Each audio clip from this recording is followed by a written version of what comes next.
And welcome back to Sports Weekly on IEMG. Now, I know we just had Super Bowl 58, but did you know we've got a local guy, a Pacific High School graduate, that actually was a referee in 5 different Super Bowls? We're talking about Al Jury from San Bernardino. Al Jury, referee number 106, if you're counting at home, spent 30 years in the NFL and was an official in 5 different Super Bowls. We had a chance to talk to Al, talk about his football career and how it all started coming out of Pacific High School.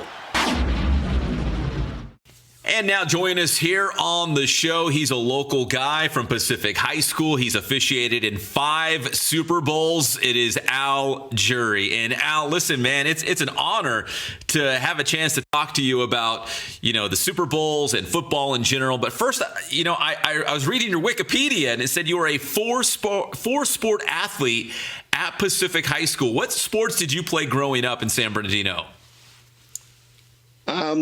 Mainly, I was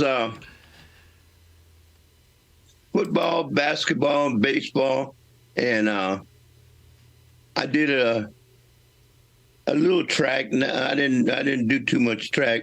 I ran cross country there when I was a sophomore.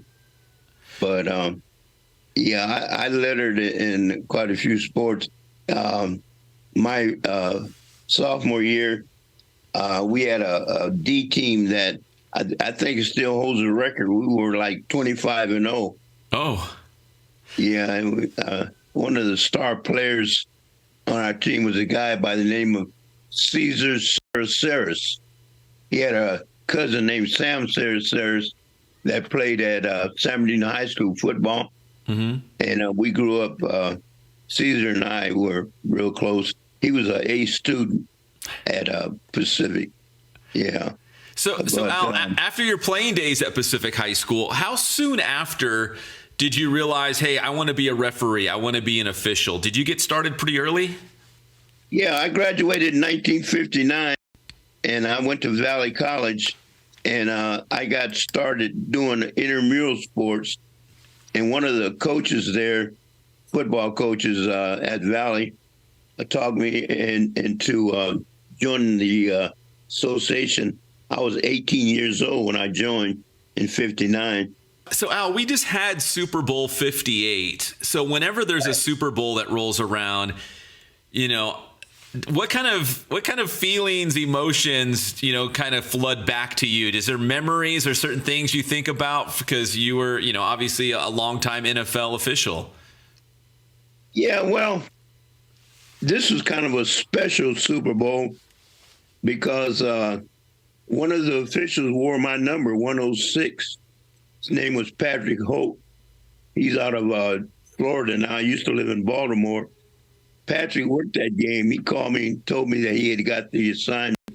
And the good thing about that is that's the 7th Super Bowl that that number has worked. I worked 5, and then a guy named Wayne Mackey, who passed away, he had that number after me, and then Patrick Hope, he had the number, and he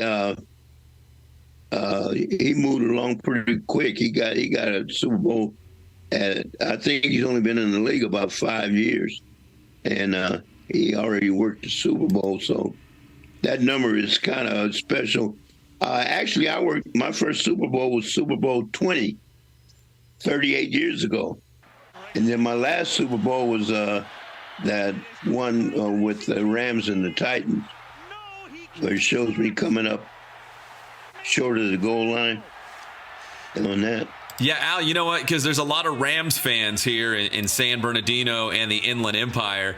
So I did want to ask you about that because, man, that was one of the most iconic Super Bowl moments. The Titans coming up just short. And I actually went back and found the video from the game, and I saw you right there. I saw your goggles. You were right there at that play. What do you remember about that? Well, I remember that I told my referee, Bob McElwee. Bob McElwee and I are the only 2 officials. He worked 3 Super Bowls, and I was on all three of his Super Bowls with him. And he and I are the only officials to have worked Super Bowls in three different decades. And as I told you before, there's only been five Super Bowl of five officials that have worked the five Super Bowls, and out of the five, I'm the only one that is still living. Al, going back to your NFL days, how many years total were you in the NFL? Well, the year that I got my leg broke in 2003, I was in New Orleans, Miami, last preseason game. That was the year that I was going to try to shoot for Super Bowl number 6. But I got my leg broke in that game. A guy named Mel Mitchell, and you can look that up. New Orleans Saints ran into my leg and broke it, kind of ended my career. I tried to come back, but I did the therapy and all that, but I wasn't able to respond. So they made me a trainer, and then I went from training to the replay booth. Mm-hmm. So I spent a total of 30 years with the NFL. All right, Al, finally, let's rewind back to when you were a high school student at Pacific. In your wildest dreams, did you ever think that you would be working in the NFL for 30 years and 5 Super Bowls? No, I didn't. I had no idea. You know, I was blessed that I was mentored by a lot of good people along the way, you know. I went to the NFL in 1978. That's the same year that Doug Williams come out of Grambling. And that was the first year of 3-digit numbers. I'm the original 106. Before that, no official ever had 3-digit numbers. Well, Al, listen, I got to wrap this up, but listen, I really appreciate the time. I know we just had the Super Bowl, and of course, if anyone's going to talk Super Bowls here in the area, it's got to be you. You were part of 5 of them, 30 years in the NFL, unbelievable career in pro football. So, Al, thank you so much for your time. I really appreciate it. Yeah, I appreciate you, Pep. Thanks a lot. That is Al Jury, the pride of Pacific High School. All right. Thank you, Al. Really enjoyed that conversation talking football and Super Bowls. Well, that's going to do it here on Sports Weekly on IEMG. Make sure you subscribe to the IE Media Group YouTube channel. My name is Pep Fernandez, and we'll see you next time.